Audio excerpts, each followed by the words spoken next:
I would talk to you now, but I'm not prepared to walk past these window cleaners or talk to a camera. I'm not that. I don't want them to think I'm weird. Do I? Because I'm not weird, am I? That was terrifying. Well, very quickly, it's computing day, so I'll talk to you later.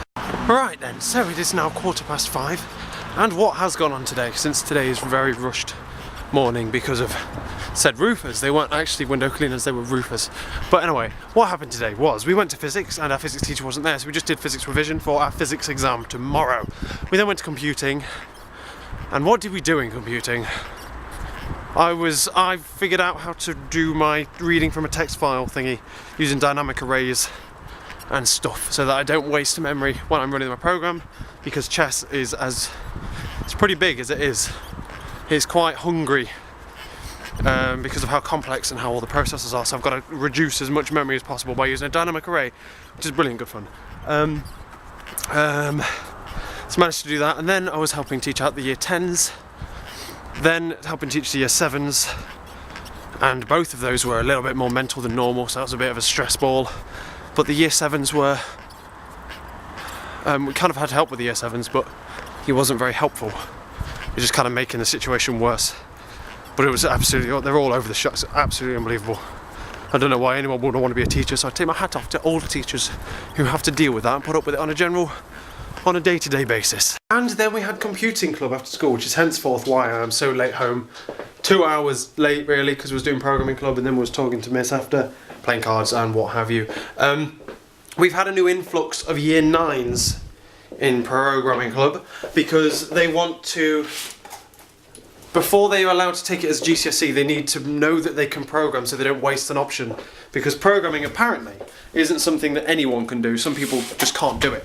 So it's better for them to come to us, we'll teach them how to program, like the basics, see how quickly they get it, then they can go, yep, you can go to programming club, you can take computing as a GCSE. I'm not sure how true that is. I think everyone can program if they just try hard enough, but I'm one of the quick reflexed kids who just seem to get it straight away, and I've always had them. So we had to start again from, that wasn't very clever, was it, Sid? I'll get it out from under there in a minute. So then we had to, so we basically had to start again from scratch, teach them from the exact beginning, teach them how to work buttons, use variables. It was a proper crash course though. That's like half of the module. Like the vast majority of all the things you can do at programming, basic level, they know now, which is brilliant. They're very quick learners. So they're all good. Jamesy was helping teach some of the older kids who are all doing Connect 4. I reckon these new year 9s will be Connect 4 ready by in about 3 weeks or so. So, well, you sure you want to go outside, Mr. Windmill Tail? You sure? You sure?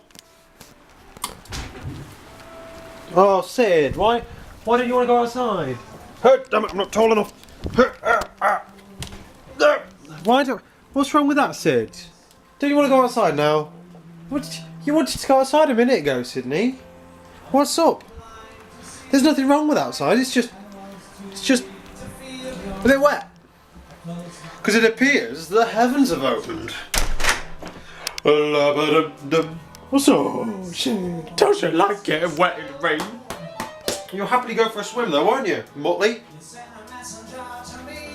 Yeah, happily go for a walk and then go into a pond and just go for a swim and then walk through town, soaking wet, shaking on people, getting me in trouble. But no, you won't walk out into no rain. I ain't walking out into no rain. Man, I'm Sydney. I don't need to do that kind of stuff. Man. How is that possible? Every single thing else in there is clean. Perfectly. There were more pans clean. That wasn't.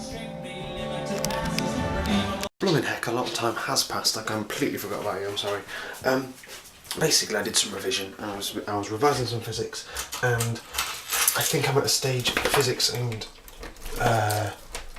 C3 where I hit the level where if I did any more revision, it would just be counterproductive, and I'd have just started losing facts and stuff and just feeling more and more less confident. So yeah, I think these two tests are going to be the tests that I'm feeling least confident about out of all of them. Mainly because C3 isn't a retake, so it's not like I've got a guaranteed grade. like with all of the other ones, I've got a guaranteed B or an A if you're in maths, guaranteed B or A, and I'm just trying to up it a little bit. But these two tomorrow, no, one of them tomorrow is the hardest one because it's this year's test.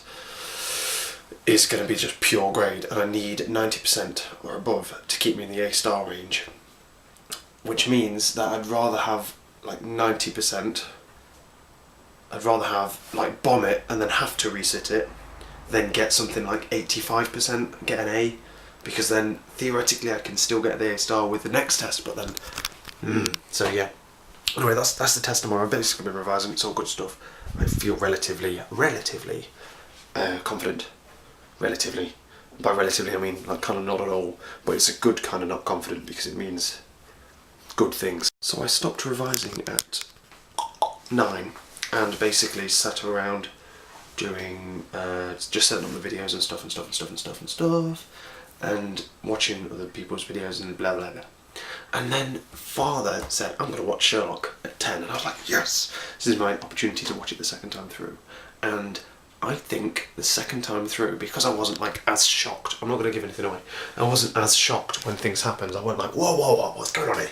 Whoa, what the fuck? Like that the first time I watched it. This time I knew what was happening, so I could just watch it properly. And I think I figured out how. I think I figured out like the missing pieces that solve the problem. Haven't I, Sydney? And I'm like, yes. So I text Lovely, and I text Daniel, and I'm like, I think I know what's happened here. So that's brilliant fun. I explained it to Death, like, hey, how did it happen? And I'm like, right, here's my theory. Bam, bam, bam, bam, bam, bam, rewind, go through all the slow motion of the Virgin box and stuff. Great tool. So that's my theory on. Well, it's not my theory, but I've got a theory on Sherlock, which is good stuff. I like my theory. It's pretty damn solid, except for one thing which isn't quite there. But I'll figure it out. I'll give it some thought. So I'm going to leave you now, because it's late and I've got an exam in the morning. So I'm going to have to, hopefully... Oh, I've also got work tomorrow. I've got 2 exams and work at school. So... it's not going to be very exciting. But for tomorrow's 2 exams and a work session, extremely boring day, I'll catch you later.